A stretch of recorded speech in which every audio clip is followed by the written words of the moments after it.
and welcome to Investors Hangout. This weekly interaction to help you learn and understand savings and investment issues is brought to you by Aditya Birla Sun Life Mutual Fund and Value Research. A new financial year is about to begin, and this is the time when most of us get our yearly appraisals. So this is the right time to think about, our investment strategy for the year ahead. And to do exactly that, we have with us Dhirendra Kumar. Welcome, Dhirendra. Thank you. First of all, can we begin today's interaction with, listing out factors that one must consider before they start investing? Sure. But before, I would like to address all those people who have been regular at Value Research online when watching this, that we always think in terms of constant. That we started doing our 10,000 rupee SIP, 5,000 rupee SIP, and SIP has become quite a popular thing. And SIP is good. Mutual fund sahi hai, but SIP is even better. You fall in habit of continuing with it. But one thing very critical which people often miss out, that you should increase your SIP amount as well. And you should increase in terms of, depending on your situation, that if your income has gone up, so should your SIP. And it can go up even more if you have been able to clear a part of your debt. If you have more free money which can be invested. So look for an opportunity and an excuse to increase the amount of SIP. And the earlier you do, the faster you do, it has a disproportionate payoff when you do it early. And now coming to the very basic, the first question that, how should people go about choosing it? I think the most critical, the most important factor which any investor should keep in mind is not something which has to do with the market or the investment opportunity or, a great opportunity or a great bargain available. None of that. It is your time frame. Right. And it is your comfort with the ups and downs of the market. If you are new to the market, you have not been used to the ups and downs, be conservative. Be with a relatively stable asset which you can withstand.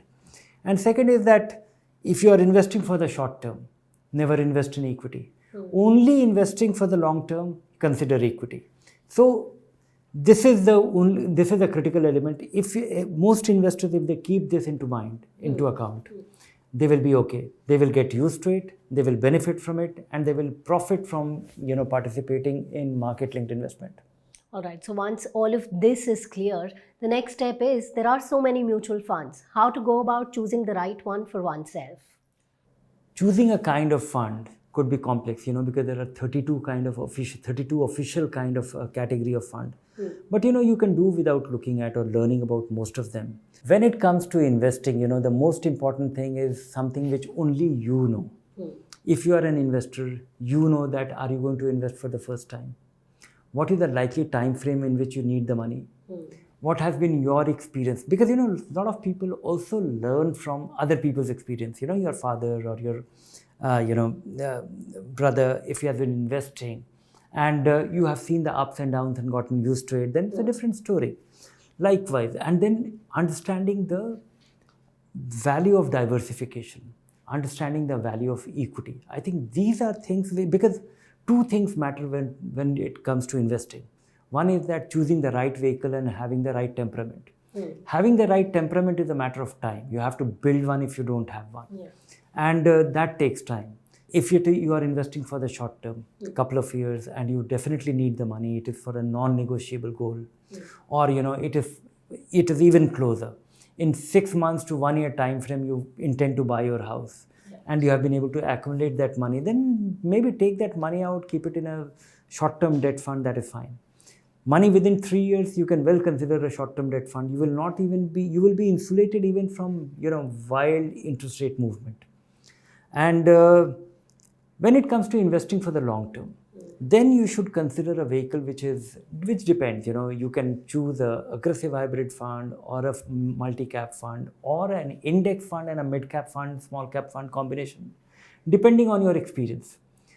Because you have to keep in mind 2-3 things. One is that your goal is to seek diversification.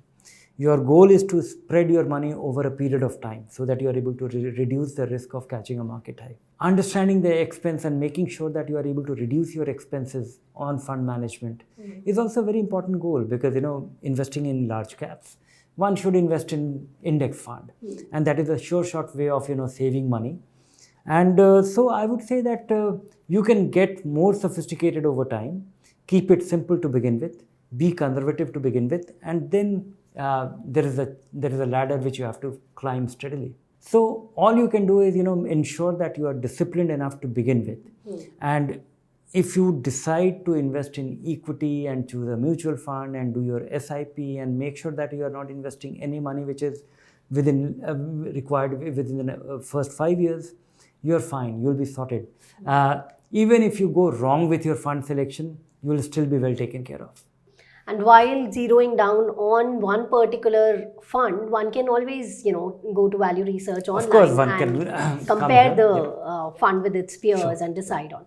Okay. Now, if someone has been investing for a few years, say for 3 to 4 years, so what would be the right fund for him to invest in? And should he venture into index funds and ETFs as well? I would say that, if you have been investing for 3-4 years and you have kept a mainstream, fund, whether it be flexi cap or multi cap or, index fund or such funds, or, a tax saving fund, that is also a great thing to begin with. And most of them are diversified vehicles. The last 3-4 years have been very eventful. If you have seen that COVID decline of 2020, then you understand that it is scary, but it is rewarding. And how you can actually enhance your reward. But I would say that if you're doing this with a multi-cap, flexi-cap and things like that, you're fine. You don't need to do anything extraordinary. If you want to bring in some element of novelty which has also the performance potential, but some of those vehicles are coming to an end because SEBI has restricted the investment in those ETFs which invest abroad because they have hit their ceiling. As and when it opens up, consider those, because diversifying geographically could be an important objective. Second is that you can add a small cap or mid cap or a micro cap index fund just to bring a flavor of excitement. Not excitement, but potential of enhanced return. Right. If you're investing for the long term. Yeah, for excitement, you have plenty of other things to do. Don't look at investing for excitement, but consider those to potentially reward it, but do it in a measured way. Do it up to a tune of 10%, 15%. Be watchful. All right, so that's how you can begin investing and plan for the year ahead. But before we wrap up today's episode, we'd like to take a viewer's question. Sandeep Kadian asks, are we about to witness mutual fund bubble burst in the near future? This is a question which I keep getting. And this is a very important question because our general belief is that everything is cyclical. What goes up comes down, and that is largely true. But not in case of a diversified equity scenario. That doesn't mean that markets will keep going up only. We have seen that last week the market went down. 3 years back the market went down dramatically. For a period of time the market doesn't go anywhere. But despite all this, what we keep saying, that when you invest with 5 years time frame in mind, then the market generally almost always goes up. And that is something which you should keep in mind. And I don't think, it is as much of a bubble. Of course, we never get to know that it is a bubble till it is burst. If we are in the middle of it, it is very unreasonable to expect from me to figure it out. So I really won't be. But I'll tell you why I think that it may not be a bubble.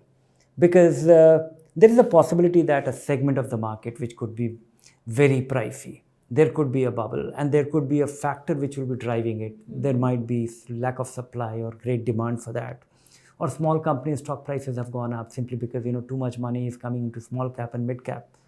But the fact is that if you are diversified, and if money is getting invested for the long term, some of these companies will die, some of these companies will thrive, some of these companies will middle around, and that is why you actually have a diversified portfolio. And that is what actually makes sure that you never lose money if the bubble is burst. Think the long term. And why I feel other reason why it may not be a bubble, because this time round, for the first time in the last 30 years, it is entirely driven by large number of individual investors investing for the long run and investing gradually. it has never been like this. Either the market was sometimes driven by FIIs or IPOs or NFOs, where people came with unreasonable expectation, huge expectation, and when they were disappointing, they ran for cover. They ran away back with their money, by swearing that they will never come back to the market, and that was largely true. This time round, people are coming, they are investing, and they are investing month after month, and it is a gradual thing which is warming up, and I think it is still the beginning. And the factors which are driving it is still gaining strength. It is basically democratization of cell phones, smartphones. It is democratization of investment because of Aadhaar, because of UPI, because of a digital banking. So it is the ecosystem which has evolved, and that has democratized, and it has reduced the cost. So I think if it is a bubble, then the foundations on which it is being built, it is going to be a very durable bubble. Well, that's all we have for you in today's episode. Keep watching this space for more information. If you like the show, do subscribe to our YouTube channel. Take care. Bye for now.